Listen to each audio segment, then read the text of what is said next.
Business owners don't truly know their brand. They don't know their why, their unique selling proposition. What sets them apart? They start with marketing. They start with getting clients in the chair. But if owners don't know their mission, their pillars, the driver, the why, then staff can't know it.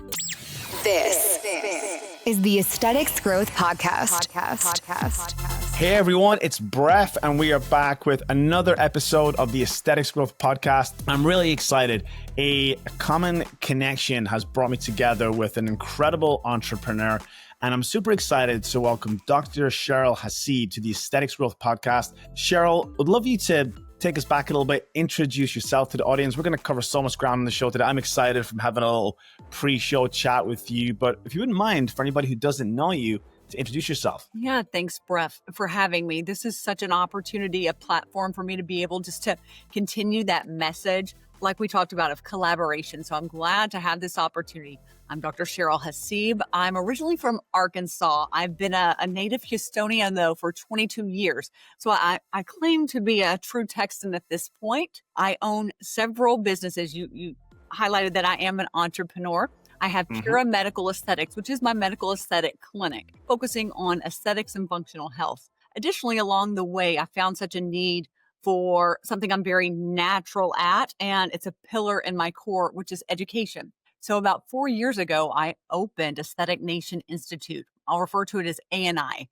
We call it ANI. It's an accredited institute, and it's something that's focused on removing those barriers, really elevating practice, the patient experience, safety, complication, and disseminating evidence-based practice on a global level. That was something that was very important to me and part of my journey. So they're a synergistic entity, both of them together, that feed off each other just to help elevate the aesthetic practice in general. Cheryl, that's awesome. And I know you're making some serious impact and about to make some more with ANI. When it came to, we'll take it back a little further. I'm going to ask you about those barriers, right? But you started off with Pura, right? That's the business you first started. Right. What was it like, taking that from even before opening the doors? Like, what was the impetus that inspired you to get started there? What got you interested in aesthetics? And then we'll talk about like what was really inspired you to go that extra step and identify and remove barriers in the industry. Bit of a mouthful there, so we could break it down as into little chunks as you like. We'll eat this elephant one bite at a time, I like to say. So what really started me into aesthetics? I like to say I'm an accidental CEO. I believe that there was some divine intervention that came here because I had no interest in truly opening an aesthetic practice. I have my doctorate of nursing practice, and my background is critical care medicine. I was in critical care medicine in the hospital. The Texas Medical Center is one of the largest in the world. And I had the privilege of working with some of the best in critical care medicine, publishing, presenting with them. And my journey was to get my doctorate and then move into a natural role of an associate director of critical care. It was under my, at the time, mentor, who was the director of critical care, and that was at MD Anderson, a wonderful cancer institute that's really groundbreaking globally. That was my natural progression. I was groomed for that role. I got the education. That was not the door that was meant to be opened. I went 5 interviews up. I made it past the staff. I made it past the managers. I got up to the CNO, and I wasn't part of her vision. At the time, that was hard for me to accept. I didn't understand that door was closing. Now, looking back, hindsight, I was so destined for that journey. That door had to close for others to open and me to continue the pathway that I'm on now. So I licked my wounds for about 6 months because I just knew I had to have that role. Then I said, you know what? I'm done with critical care. I had already published, and I felt like really took it to the max that I could in that arena. Honestly, I got tired of paying for Botox, and I said, I feel like I can do this myself. Why not do a little side hustle on it? Come to find out, I loved it. And I loved, Bref, the art of it, the connection to patients. Remember, most of my patients previously were sedated, so nobody was talking to me. At this point, I found people that were happy with the care I was giving, that I was able to connect with them, not on a physical level, but so many other levels, a holistic level.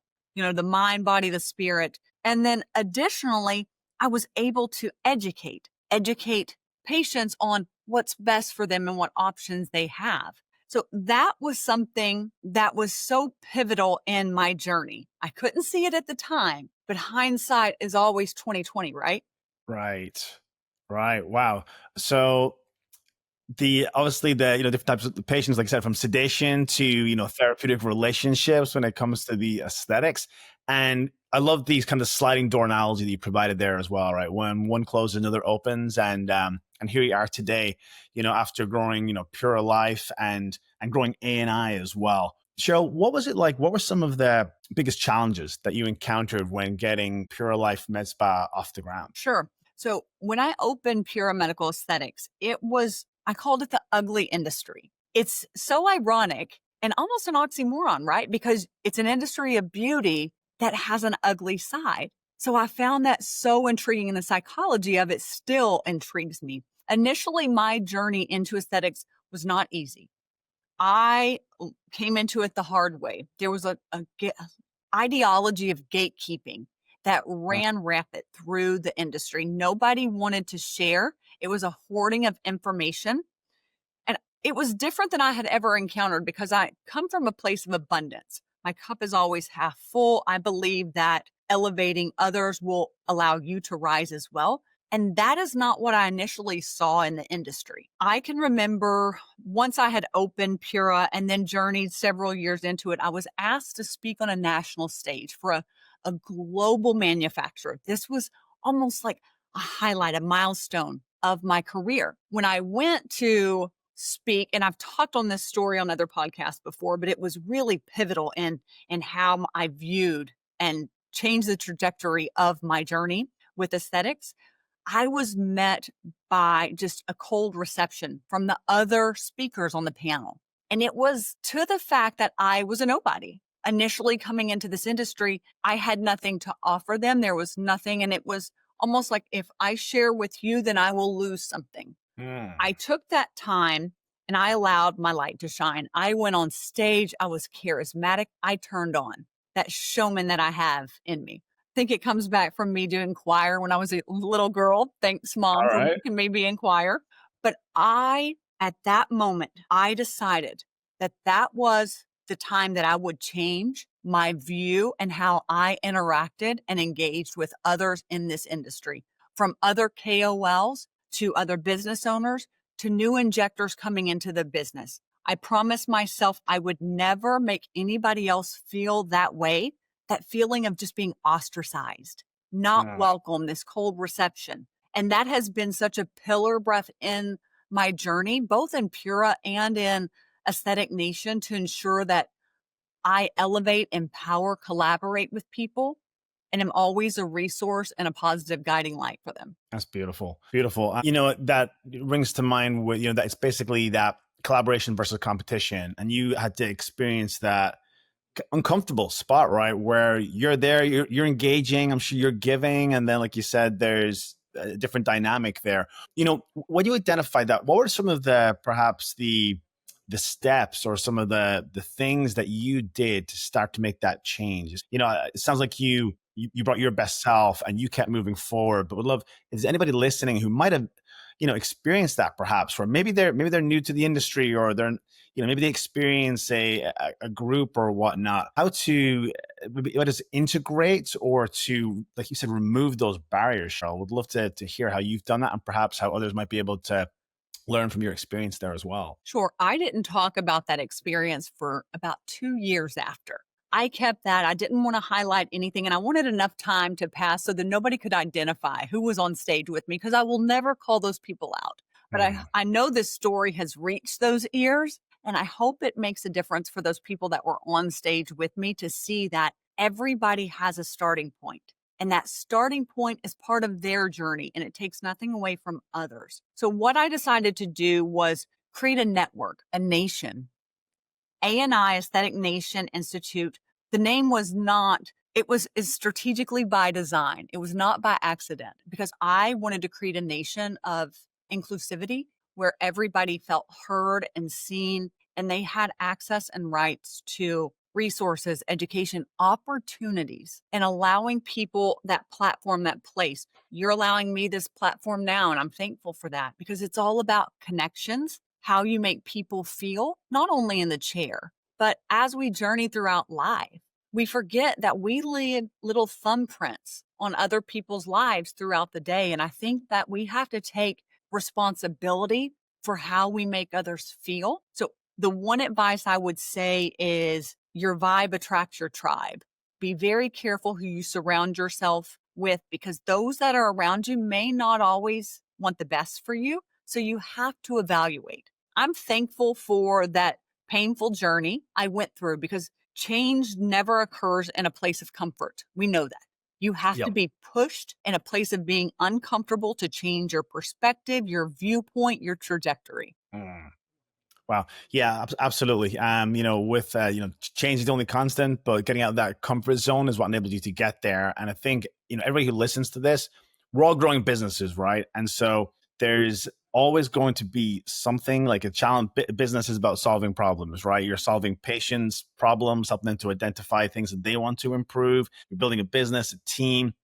And you've been doing all of this, Cheryl, as well, while expanding that reach and that impact with ANI. Would love to get an understanding as well of how that's a lot, right? And so how have you been doing that with, getting the business off the ground, growing it, internationally speaking, really innovating within that space, removing barriers, connecting, developing communities. There's so much to it. Would love to kind of get a sense for how you manage all that, even from like an organizational right down to maybe philosophical standpoint. Absolutely. I hire to my weakness. So I surround myself with a team that really fills out and makes a complete overall unit. Mm. One person can't do it all. I hire slow, I fire fast. I surround myself with people who have aligned in vision, in values. I know my core values. I have my mission statements and I know the pillars of my business in both businesses. And I'm not willing to negotiate that. And that's difficult because oftentimes you have to be the bad guy and tell people, no, your behavior doesn't align with my organization. We can't move forward. Doesn't mean I won't support you in your journey. I'll be a cheerleader from afar, but it's not part of my pathway. I think that that's something surrounding yourself by a team that has that same vision, that has that same growth, and then making sure they're vested. It's not just an hourly employee. Finding what motivates people, the drivers, and identifying and keying into those, allowing people some buy-in into your vision. I have found that to be the best strategy for my success is getting employees, getting members of my team that believe in me, that believe in my mission, and are ready to take the journey with me. Because the journey's not always easy. Like you said, we're doing multiple things. So when it gets hard, those people have to be vested or they're just going to quit and go somewhere else. Yeah. Wow. That's all. I mean, I love what you said there. That's something that I know that a lot of businesses push the fast forward button on or say, yeah, we'll get to that in a little bit, but we're going to do marketing and we'll do all these things to get patients to grow the business. But having those business pillars, the core values, the foundation, so that you have that compass that you can hire the right people, elevate the right people, separate, support, cheerlead the people that aren't meant to be there as they move to another journey is awesome. And people struggle with that. I know a lot of business owners and med spa owners will struggle with that. How have you been able to do that to, attract the right tribe, to get your vibe and to really ensure the right people are becoming part of the mission and that it's a safe place to separate from people that perhaps they're not going to go the journey? So I did highlight hiring slow, and I do. I have a dating, a romancing period. I make people and I learn about them. I learn about them before they even join my team, just to ensure that the common mission aligns. There's people that are there for a season and you have to identify that. And it's the cost of onboarding an employee is great. It's significant for a business. Have I always gotten it right? Absolutely not. But I have a team that I do listen to. I have middle management after implementing my managers in my business. That really allowed me to work on the business, not in the business, and them to filter a lot of the noise that I don't need because I'm big picture. I'm strategic growth. and still being able to connect to my team so they feel vested in it without being inundated with all the day-to-day necessities that I don't need to be involved in. That was one thing that really shifted my business, growing from my 2-room up to I have 7 employees. We have 3 clinic locations for Pura, and I think we're relatively small, but we're a really strong unit. So it's not the size, it's the value and the strength of your team, rather. Absolutely. That's incredible. So 7 employees, 7 3 employees, locations. 3 locations, 7 employees. Well, 3 we're opening at the end of August. We're going to go to Okay. Austin, Texas. All right. Congrats. That's exciting. Hey, so a quick message, then we'll get right back to the show. This episode is brought to you by ClinicGrower, my growth marketing agency that helps medical spas and aesthetic practices to scale sustainably with multi-channel marketing, with smart automation and real-world conversion strategies. Now, I know that might sound a little bit vague, and that's because growing your business isn't really a one-size-fits-all formula. Every practice is going to be different, and so should your marketing plan too. So at ClinicGrower, we offer a completely free marketing audit, a growth plan that's customized for you and for your business. This is going to include a full analysis of your current presence, your current marketing, your local competition, and also a roadmap, a growth plan designed to help you to attract more high quality patients and to increase your revenue and to grow your business. So if you want to scale with clarity and confidence, just head over to clinicgrower.com/schedule to book your free consultation. That's clinicgrower.com/schedule. Now back to the show. And so, wow. Okay, cool. So there's so much under the hood there as well. When it comes to those systems, now, do you teach and coach those through ANI? Is there external systems like EOS? We spoke about that on one of our recent podcasts that you've implemented, or anything specific there with those systems, with the mission, with the vision, with the metrics and all those things? I do train also on business. I always integrate business pearls into even my skills training. I talk about my 3 S's. I train on skills, sustainability, and scalability, both. So when I have those skills, can I scale them? And then once I can scale them, can I sustain them in a ever challenging economy? So I train on those 3. The one thing that I see most, the biggest opportunity, is that business owners don't truly know their brand. They don't know their why, their unique selling proposition. What sets them apart? And I think that they put the cart in front of the horse. They start with marketing. They start with getting clients in the chair. But if owners don't know their mission, their pillars, the driver, the why, then staff can't know it and they can't communicate that. So I feel like that's one of the biggest opportunities. And that's not talked about often. People just start a business, but they don't know the why. What sets them apart? Bruff, in Texas, there is a med spa on every single corner. Texas has a very unique law. Everybody injects here. Pam, the barista, injects. The waitress injects. The barber injects. Everybody's injecting. Yeah. Yep. Competition is rife. Competition is. So the competition doesn't scare me at all, because remember, I come from a place of abundance. I know my mission. I know my brand. And I know what sets me apart from the other med spas that are on every other corner. And that communicates from my online presence to my interactions with patients to any interviews I do. I'm very clear on my mission. Awesome. That's like we said, that's something that a lot of people gloss over, or they'll jump out and open the business and all of a sudden things are falling apart. There's frustrations, the staff aren't listening, all the things that you mentioned there. And you've got the triple S system. So how do you help students and med spa owners, business owners to, number one, to either identify, even starting there, to help them understand their why, and then with the skills they have, how they're bridging gaps or selecting the right skills to enhance to grow their business? Because that can be that's a point right there, right? Where some people they've got some skills, but then they meet the sales reps and they buy a bunch of machines, and all of a sudden there's other problems, where understanding that why, that brand, and having a focal point to grow from, perhaps from a skill set, and then expanding. Would love to kind of hear your advice to anybody who might be listening that might be kind of, at that starting point and have those considerations in place. I think one of the biggest mistakes business owners get into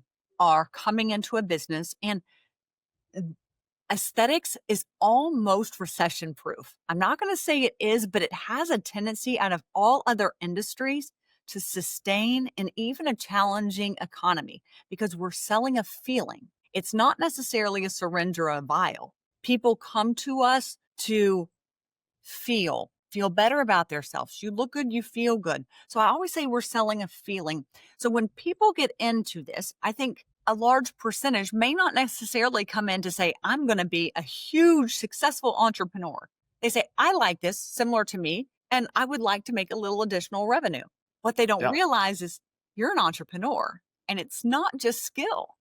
There's so many other things to business. There's marketing. Who knew I was going to be a graphics designer, a housekeeper, an educator, an injector, and a business owner? All of these hats we wear just opening a med spa. So I think An accountant, a therapist, a everything, recruiter. everything, HR, Yeah, additionally, yeah. HR, it's Oh, all my favorite. HR, my favorite. exactly. I'm like, there's a form for that. So I think that when people are starting off, when med spas are starting off, I always really highlight them and say, go back to the basics. Identify your why, because when it gets hard, and it will get hard, especially as you start having employees and you're growing, it gets harder. If you have a solid foundation in your why and keep overhead low, when you're starting off, my biggest advice, don't go in to buying 3, 4, 5 devices. Keep your overhead low and grow with your practice. That was the one pivotal thing in mind. And every clinic I open, we do the same strategy. Even my devices I buy, they're multi-platform. I don't have 5 different devices that can do 5 different things. I have one device that I've negotiated down and got a really good rate that I'm comfortable with, that I can optimize and maximize the treatments for the vast majority of my patients. Awesome. Which I think I'll get more into the sustainability and the scalability piece, but there's a couple of things I'd love to dig a little deeper on, which was, when it comes to the piece of, they've got their skill set, they've identified those core services. How do you take it from there when it comes to, okay, you've got to get the business to like a certain level, right? So there's certain systems in place. So you've got the skill set, you're moving towards that sustainability, which maybe happens through implementing different systems. How's that business owner evolving to that process? Because that's going to come before the scale. Scale is going to be more metrics, and you've got your kind of playbook, your strategies. So there's kind of that little the meat in between the buns there that is really important as well. I'd love to get your insights on that, Cheryl. When I first started off, grassroots marketing for me was the biggest strategy I had. I did a low, slow growth, which is kind of ironic because I'm here after 6 years, which is such a short amount of time in business. But I have 3 locations, and then we're getting ready to license out A&I. So it's quite interesting to say that how big we've become in such a short amount of time, but it's very controlled growth, and it really falls back to the systems. I think one of my earlier mistakes starting off was having a very fragmented system. I still don't think that there is one overall system that is encompassing, that does everything. I'm waiting on that. So if anybody's out there and creating that, hit me up, let me know. It has that silver bullet. That's right. Because I systems is so important, and it is the backbone of any scalable business. If you don't have your systems in place, your processes will fail. Your people will fail. Frustration will set in. So I early on had systems in place. We have aesthetic record. That's the one I have chosen. Aesthetic record is one that I found that fits what works for my practices, and it is an EMS system that is multifunctioning. So I can do multiple things within that. Aligning with other really great business owners to springboard ideas off of, round table, talk about new processes. Are we inventing the wheel? Let's talk about this. Peptides, exosomes is a new trend on the market now. I have my network, and let's say, okay, let's pull the evidence on this. Let's create policies and procedures, and let's share that amongst ourselves. So having that network of allowing growth between other businesses was vital as well. So initially I took the grassroots marketing approach, and then we got into more SEOs. more Google ads, social media campaigns, email campaigns, and really targeting. But I felt that the most sustainable, cost-effective marketing strategy for me was that grassroots, and it's still working. My network, my roots are so strong within the community that I even have reached to Austin. And That's powerful. one patient has the ability to positively or negatively impact 7 others. Yep. So earlier I highlighted on we sell a feeling. We're in an industry of customer service. So if you're not good at customer service, this may not be the industry for you, because it's not just about a pretty outcome. It's about a sustainable outcome. Yeah, you nailed it. I mean, it's at the end of the day, we're all it's a service business is a people business. And I love what you said about the grassroots level and how, that reach can be extended, that one experience with a patient can reach 7, 10, 11 patients through the power of such things as just Google reviews, for example, right? And you've got your roots deep in the community. How did you do that? Is there, there's referral partners, there's getting yourself out there, there's, there's membership, there's rewards, there's just great experiences, of course, at the core. How would you, to break it down into some steps for somebody, how would you relate to they can get their roots extended into their community? Because I do believe that is like at the cornerstone of success. All of the above, everything you said, we've done. I put myself out there. I got into the community. I partnered with other businesses and had this synergistic referral program. We do have a really hardy, robust referral program where people are monetarily incentivized to refer over. Additionally, I like to highlight that our Google reviews, even after almost 6 years, we have 840 Google reviews, and we're a 4.9.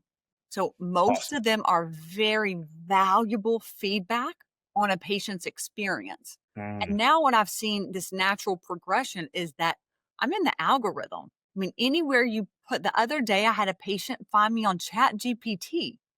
Yep. And I don't do anything there, but it pulled that I was Houston's queen of PDO threads. So love it. It's happened. I love you mentioned the GPT as well, because that is it's a new frontier, right? There's AI SEO, and at the ingredients for that are everything that you just spoke about, which is number one, Google and those platforms and the AI platforms, they want to provide that best user experience. And so that's going to come from feedback, which comes from delivering an incredible experience. So you do that. You got and kudos to getting those reviews too, because that takes systemization too. It actually takes that culture that I know that you've created of delivering that remarkable experience and then making it easy for the patients to do that and asking them, right? You don't get what you don't ask for. So how have you done that, Cheryl? Just that one piece, the reviews, and then we'll maybe dovetail back, because there's so much gold there. I think that, again, a lot of people will say, oh yeah, I'll get to that. Sure, we're asking for reviews, but there's a little bit more to just asking for reviews, right? I'll let you take it away, because you've done a tremendous job of getting those reviews. We have QR codes all over strategically through our office, and we ask for honest feedback.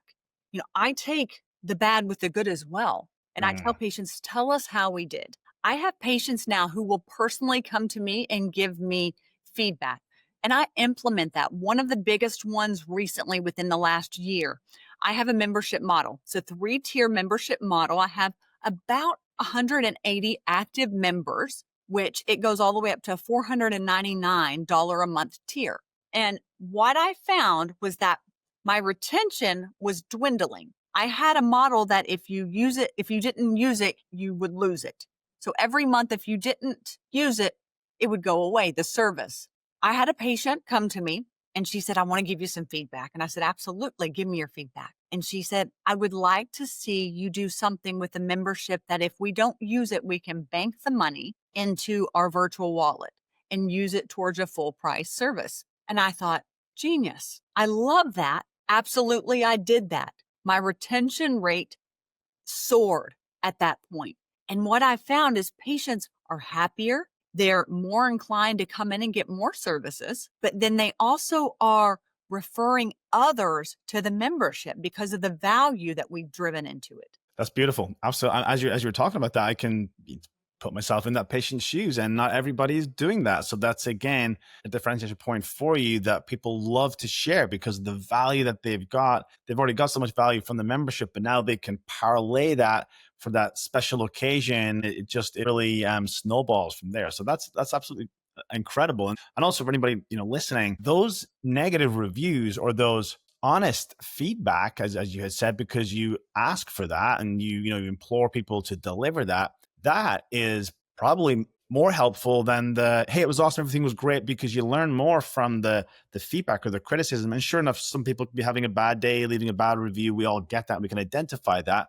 But that feedback, you've taken it and you've been able to improve your product, improve your service, and deliver better patient satisfaction from that as well. So that's incredible, Cheryl. And we like to head off those reviews. I think many cases, bad reviews, if you meet them head on, they won't go online. If you can extend out, and I'm not saying that we are 100% great at customer service. I have others that work for me and maybe they didn't represent my brand like I do, right? And it wasn't an experience, or maybe the customer had a bad day. So I found that with having an open forum for communication, and all of my staff are open to feedback. It's opportunity. It's not a negative review. It's an opportunity for growth. Right. And I can head off 99% of those negative reviews before they even make it online. And if they do make it online, we have immediate outreach. How can we resolve this? We want your experience to be a 5-star review. What can we do to get you there? I love that. I love that. You mentioned earlier about the SEO and the marketing piece, and those AI snippets are playing into it, and the reviews are at the center of that as well. But also everything else that you're doing, right? Because that's just one piece. You've got your web presence, you've got the vision that you've clearly articulated through there. You've got that engagement on the Google Business Profile with the reviews and the website traffic, right, coming from the presence that you've created online. What else has kind of snowballed with the marketing standpoint that's enabled you to kind of amplify the grassroots or the word of mouth in the marketplace, Cheryl? So I found that Google campaigns for myself particular has been one of the biggest drivers in patients. It's having that SEO. I also, one piece of advice that I recommend for business owners, I have a blogger who blogs, and it goes on my website, and she blogs at her own time. We sit down, we talk about a topic, and she writes. I review, and it goes online. But that is natural content for my SEO. She's on there, and we do a little bit of discounted services in exchange for it. But somebody who's represented my brand to a T. I love that she has her own voice, and it's not me directing what she says, but it's her own experience, and it's a transparent, honest experience. That has been something that has really resonated with my patients. I get a lot of feedback on how they like that. But from a business standpoint, I'm driving in those keywords into my website. So it's puring. So if somebody chats, who do I go to for the best PDO in Houston? Pura is going to come up, and Dr. Cheryl Haseeb will. Awesome. That's great. And that's such a win-win too. You've got that. I love the blogging aspect too. We talk about that a lot as part of our other business endeavors, and it's often overlooked, or the blogs that we see people do are a lot of the time they're copy and paste ChatGPT these days, or they're just very generic. But it's those personals, and that's the stuff that Google actually picks up too, because there's authentic feedback there as well. So I love what you've done. Cheryl, do you have the same person also do social media as part of your mix as well? Or is that someone different? Not the same person, a different person. So I have a team. I still am highly involved in my social media presence because it is my brand, and I don't want to delegate necessarily my vision 100%, because it's my voice. My online presence, my online footprints is my voice. It's Pura's voice. It's ANI's voice. And I want to ensure that message is driven throughout all. I know very much what my online presence is. We have a little humor, we have some education, and we have professional growth. So everybody can find out pretty much where the business is, what we're doing, the newest trends, and have a little laugh as well. Good stuff. Hey, because you know what? Like, life should be fun too, right? And I guess that ties back into, I assume, your core values, the way you deliver that there as well. Is that kind of the type of people that you hire as well? Is there a little bit of that involved? Absolutely. I will say one of my office managers, she is completely opposite than me. She is a very much type A, rigid, analytical person. That's exactly who I need in that position. Yeah. I'm a visionary. Remember, I'm an artist. I'm all over the place. I emphasize completely. Yeah. So hiring those pivotal people, those key characteristics in those key positions, that's how I have scaled. So Marie in my practice is really one of our backbones. I have my front desk, who is the first face that all of my patients see. We call her Poppy. One of my patients gave her a name because I had two Jennifers, and now we refer to her as Poppy. She is a key person, a key driver in that patient experience, from the phone call, booking, to checking out, and their overall feedback.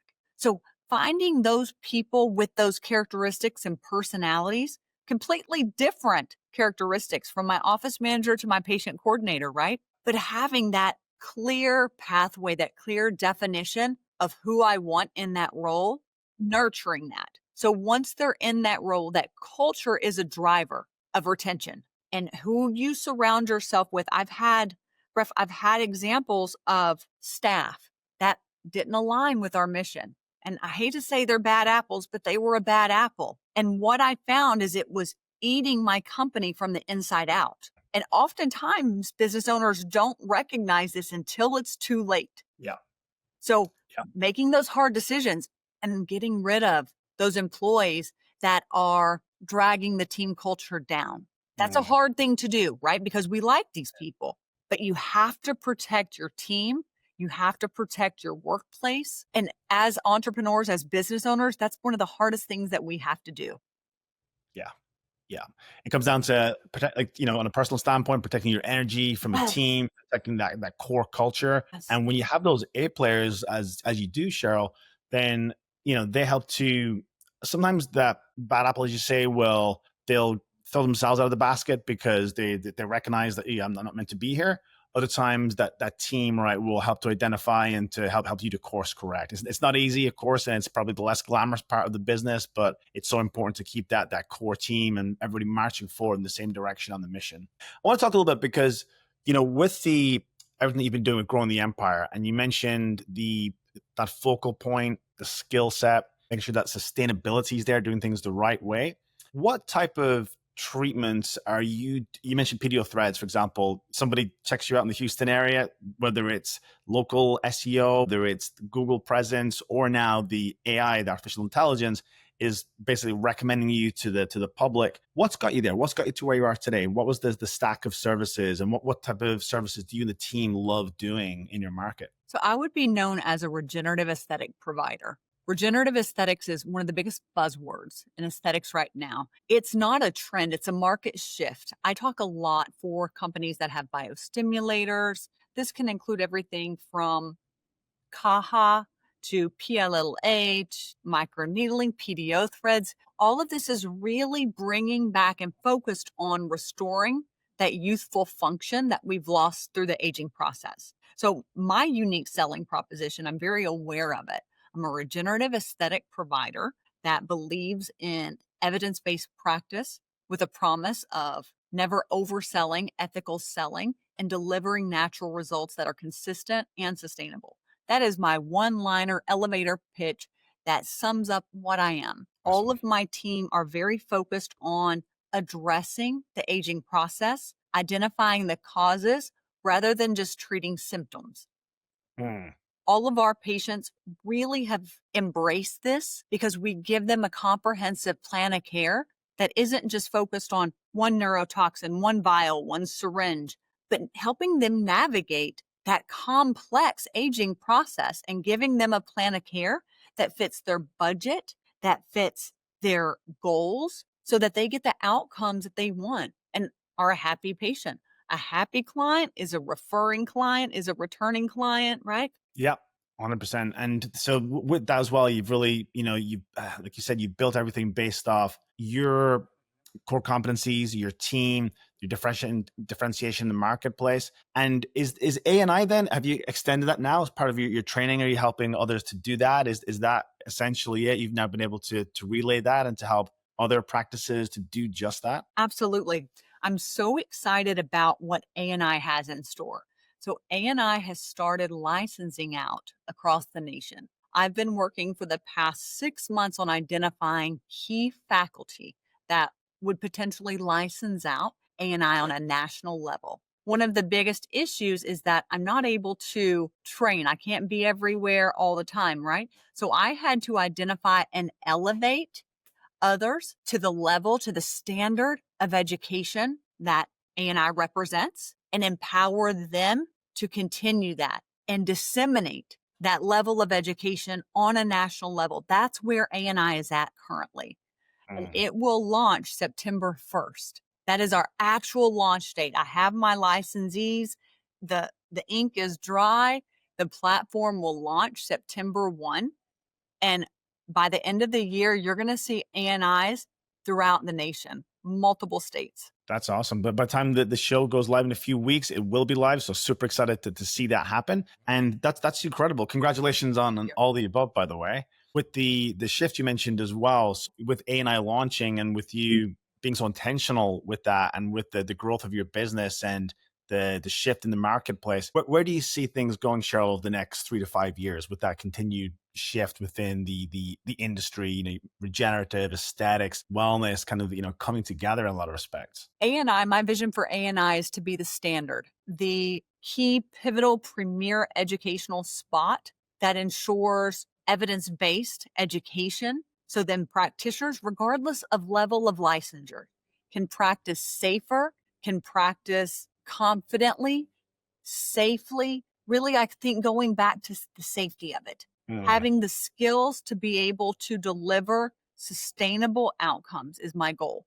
And how do we change that? We change that on a macro level. I'm able to grab all of my faculty and then disseminate the standard of education across the nation. So then that way we're leveling up. We're leveling up the industry and ensuring that practitioners, they're safe, they're competent, regardless of where they're at in the US, regardless of what their licensure is. They know anatomy, they know complication management. Fantastic. What about when it comes to misperceptions or misconceptions within the industry? Do you hear from patients when it comes to either regenerative or some of the new treatments, and how are you educating and continuing to educate in that dynamic, fast moving marketplace as well? I think the US is quite unique. So I do train on a global level. When you look at it globally comparatively, it's so unique in the US market. It's really transactional on certain levels. And I find that what sets Pura and ANI different, it's not necessarily a transactional exchange, but it's more of a long-term journey together. And I feel that with having a very clear understanding of where we're going, where the industry is going, and reevaluating your core values. So one of the hardest things for business owners is the saturation in market. There is a huge saturation in market. I see it a lot in Texas because of the ability unlicensed to practice. That can lower a standard because the value of evidence is different. We don't know what we don't know. Right. I found that with unlicensed, there may not be a level of fear. And I'm not grouping unlicensed together because I have seen some of the best injectors who don't have a medical license. They've invested in the education. They've invested in their self. So I'm not going to bunch together, but I feel that we need to elevate up the standard in aesthetics and have a more unbiased access to who gets what education. It shouldn't be divided by discipline. I shouldn't, because I'm an MD, have higher level of evidence or best practice compared to Pam the barista. There needs to be a place where they can come and get that same level. That's the breaking down the barriers, right? And That's so with ANI, how are you helping to facilitate that, or how do you see that facilitation increasing as you grow ANI into the future, Cheryl? All of my faculty, my licensees through ANI, they are medical providers. They do have a medical license, and that's because of the accountability. The medical license has a level of accountability to it. What we've done breaking down those barriers is we offer cadaver. I have a cadaver lab coming up in October with Dr. David Sadat. It'll be my third with him. Everybody is welcome to come to this. because what it's going to do is elevate up and remove those barriers to the level of education. So practitioners, regardless of licensure, are safe, are competent, are in the know. You don't know what you don't know, right? And that's where the fear comes in. And patients don't know what they don't know. They don't understand this is medicine. We are practicing medicine, and there are sentinel events that can occur from even neurotoxin. So having just a clear foundation of anatomy, of complication management, of mechanism of action, all of that is the foundation to the educational pillars that I think that all should have access to. Awesome. Awesome. We're going to swing back on some of the educational pillars in just a minute and share some information as to how people can access to what you're doing. But I'd love, if you're open to the, Cheryl, to walk you through what we call the rapid fire round, kind of come at you with a couple of different questions so our audience can get a chance to know you a little better, and just some fun stuff to keep you on your toes here as we start to draw this one towards a close as well. We kind of spoke about some of the treatments you're offering, but what's your favorite treatment? My favorite treatments are the biostimulators. I love biostimulation because it brings back that natural function, that youthful function. We get very on the macro level. We talk about fibroblast, collagen stimulation, elastin, the proteoglycans, all of the components that are needed to help people truly age better.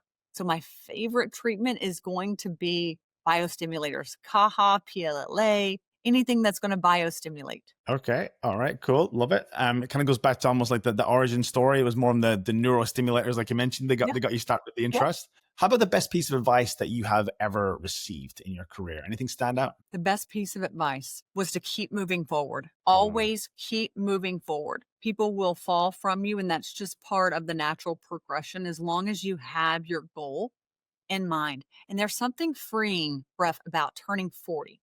At 40 for me, I let go of all of society's expectations of me, of what I was supposed to be. And I was just unapologetically me. That's probably the best thing, is just keep moving forward. Don't let others define you. Don't let other people determine the trajectory of your life. Be authentic, be authentically, unapologetically you. I love that. That's a tattoo coming up soon for someone. That's a tattoo. It's a big tattoo. It's a wrap around. Unauthentically, unapologetically you. That is beautiful. Such a great advice there. Thanks for sharing that. How about your favorite place to visit, whether it's on a conference? I know you travel quite a bit as part of your education as well. Any particular favorite location, destination, or event that you'd like to go to, Cheryl? Personal or professional? Let's do both, actually, now that you're up for it. Okay. Professional, I think my favorite one thus far, I hosted Raise in Houston, and it was a conception by me. I collaborated with several global experts. The reason I loved it, Bref, was because we were able to take a platform and focus on regenerative aesthetics. We had Dr. Yanni Van Lohan, we had Dr. Shino Bay, Dr. Alec McCarthy, Dr. David Sadat. That has to be probably my favorite to date, because all of the powerhouse hitters, I spoke on business on stage, all of the powerhouse hitters under one roof made such an impact in the world of 200 attendees. Another one that comes to mind is AMSPA. I do love Women of Leadership, their annual conference. I love how they highlight and celebrate, empower, recognize other leaders, women, entrepreneurs in the business. That's coming up in October. So I'm excited. October 3rd in California. I always look forward to that one. I am one of the nominees this time, and I was actually just awarded one of the honorees. So excited. My first time ever for that award. Awesome. Congrats again. Well, that's fantastic. Sounds like a great event. You've got quite a few highlights there. And best of luck being inducted as well. That's fantastic. And then personal. Banff. Have you been to Canada? I have been with my family we haven't been to Banff. It's definitely up there for winter and for summer. I've been to Quebec, but I've only heard incredible things about Banff. In the summer. So I've been to both. Summer, they call it the Indian summer. Absolutely breathtaking, beautiful, the glaciers, even the hikes. It's called the Tea House hike. It's a 5-mile hike. You see grizzlies, deer, everything is absolutely beautiful. I've been 5 times. It is my one piece of heaven on earth. Awesome. 5 times. It must be good to go back that often. That's beautiful. 5 times. I'm going to put a plug in for Ireland as well, where I'm doing the episode from today as well, for anybody that hasn't been there. It's beautiful. The summer can be unpredictable, but it's a lovely sunny day here as well. I'm sure Banff in the summer is absolutely incredible. Have you been this year already? I have not. I've been busy growing and launching this ANI. I didn't even get a chance to travel outside of education. I did go to Amsterdam. I'm getting ready to go to the UK. I'm going to go over and see Dr. Kate Goldie, who is a pioneer in regenerative aesthetics. I get a chance to go spend a couple days with her, and I'll go over into London, into the countryside. I'm excited about what's in store, though. I feel like maybe Ireland may have to be on my to-do list. You said how beautiful it is is it 7 o'clock there now? It's about 7:30 p.m. now. It's still bright and beautiful. It would have to link up some other time. We'd love to know if there's many, and I'm here now. I'd love to connect with more within the industry in Ireland. I know the UK has a very robust industry, but I'll have to let me know if you bump into anybody from Ireland. Would love to have actually like an Irish guest on the show. It's funny we haven't had one just yet, but that's awesome. So enjoy the trip over there as well. Cheryl, for anybody who's there's so much that we covered in the show today, from your start to 7 team members, 3 locations. I think that in itself, if anybody wants to reach out to Cheryl after the show, she has the ANI. There's so much gold that she can share. Just the nuggets that we've got from the show today, from growing the empire, the hiring slow, firing fast, that mantra, building that culture. And also, I really think one that stood out is being that authentic, unapologetic version of yourself, because you can really see things clearly when you have that clarity of vision, and your authenticity is attracting the right people and detracting the wrong people as well. Cheryl, thanks so much for being on the show today. For anybody who's listening and they're like, I wish Bref asked this question, I want to learn more. What's the best way for people to learn more about what you're doing and to potentially reach out? So you can reach out to me on my social handles, ANI Houston. The Pura Life is also one of my Pura Medical Aesthetics. And then additionally, anihouston.com. That is my training platform. All of my offerings are there. I'm a resource. I really welcome people to reach out to me. If I don't know, then I'll connect you to somebody. I'm a connector as well. But I believe in being a resource, playing it forward. Anybody has questions, I'm here for it. They can reach out to me after, either through social media or directly through my website. Awesome. Love that. Cheryl, thanks so much. And last question for anybody who would be listening, what would that one piece of advice be that you might give them if they're just looking to grow their business, to take it to the next level? Don't let other people define your pathway. That's the one thing, Bref, that I would say, because I could have let that door that closed initially be the end of my journey. And that was not. That was just the start of my journey. So be clear, be true in what drives you, and then don't let others determine your outcome. You choose your destiny. You're in control of it. Love that. Don't let others determine your outcome. Yeah. Beautiful. Cheryl, thanks so much. This has been absolutely awesome. Bref, thank you so much for your time today. Thank you, Cheryl. All the best. And thanks for spending so much time today. I really appreciate it. Enjoy Ireland. Bye. Thank you. Take care. Talk soon. Bye. Hey, it's Bref here with ClinicGrower, and I've got a quick favor to ask. If you're loving the Aesthetics Growth podcast, go ahead and hit that like or hit that subscribe, more importantly, so that we can keep bringing you the best of the industry. I really want this to be impactful and the highest quality, and the best way that you can help us to do that is to hit that like, hit that subscribe. And remember, if you would like to be a guest on the Aesthetics Growth podcast, go to clinicgrower.com/podcast. This is the Aesthetics Growth Podcast.